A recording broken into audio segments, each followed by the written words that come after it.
So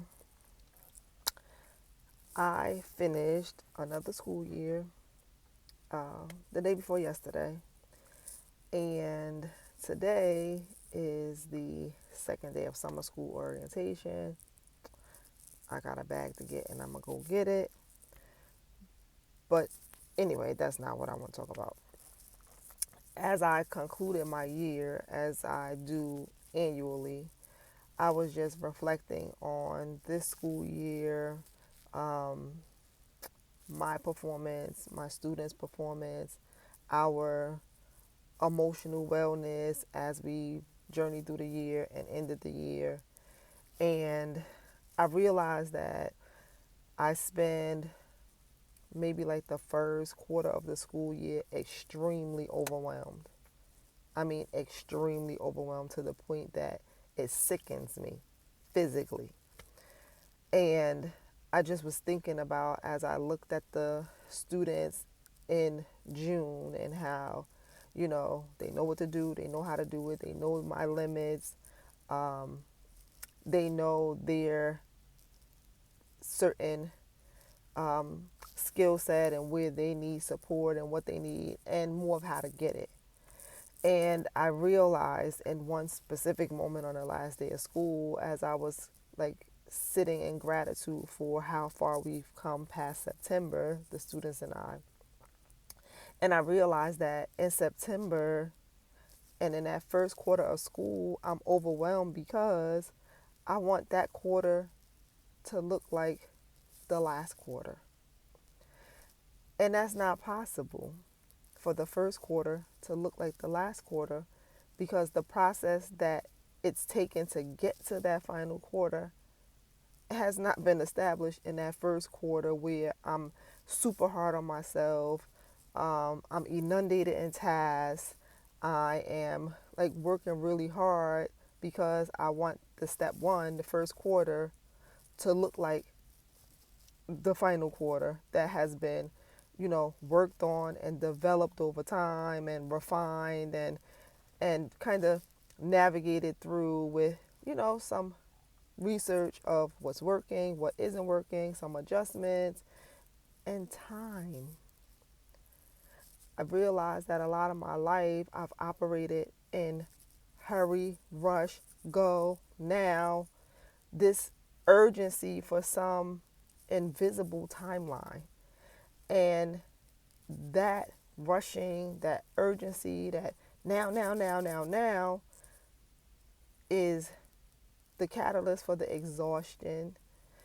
And if I'm being truthful, it has caused some bad decisions that, if given time before making them, would have yielded a more fruitful result. And so I learned in that instant in watching my class, listening to my students, um, that the process is everything.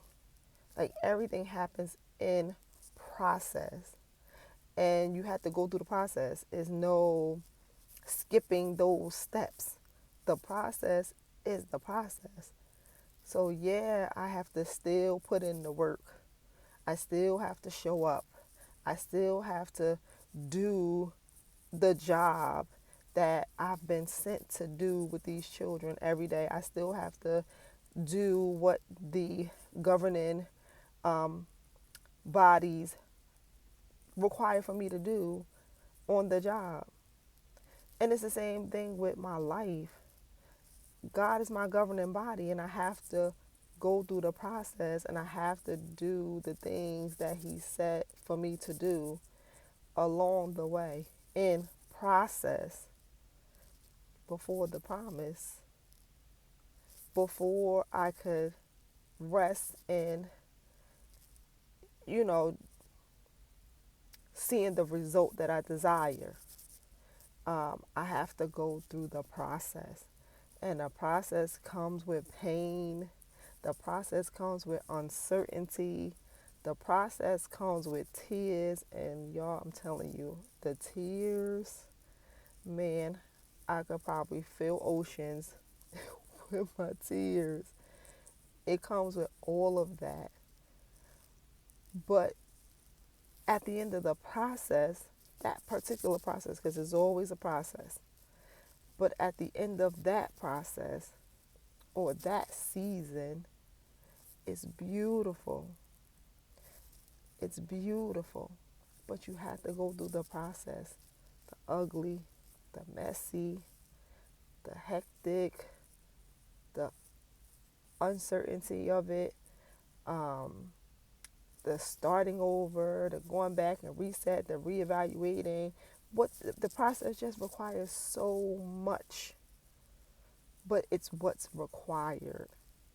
And the process takes time. Like those beautiful things, those things of your heart's desire, if it's God's will, they'll come to pass, and there's no need to rush it. It's nothing that you could do to speed up God's time. So, the best thing I've learned to do is to just enjoy every moment of the process, to focus on what's beautiful here, and keep my mind set on the good, knowing that the greater is coming if I keep moving.